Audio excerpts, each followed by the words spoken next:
End of this tutorial, we are going to learn how to use mail merge in Microsoft Word.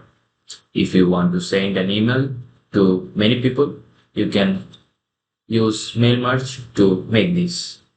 First, make and prepare your data to Excel. Create three columns: name, address, and PIN. Then save it. I already saved it. Now, if you want to make it, go simply mailing option, then go to start mail. Select your format. I select the letter, then go to select recipient.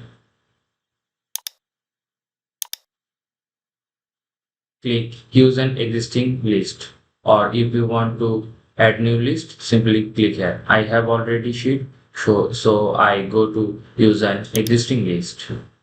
Then go to here. Here is my sheet. Simply open it. If you have many sheets on your Excel file, you can see here. I have only one, so it see only sheet 1. Simply click on OK. Then go to Insert Merge Field. You can see here is the 3-column name which I insert in my Excel. Click where you want to add your field.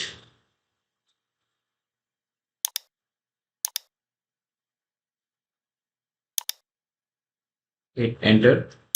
Again address, again enter, and PIN.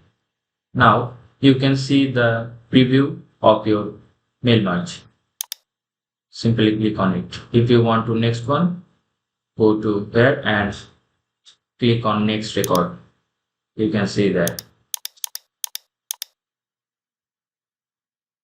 Now if you want to finish your work, go to finish and merge.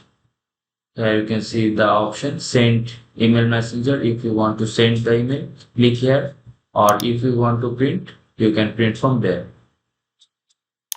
Hope you enjoyed this video. Please subscribe the channel for more new interesting videos.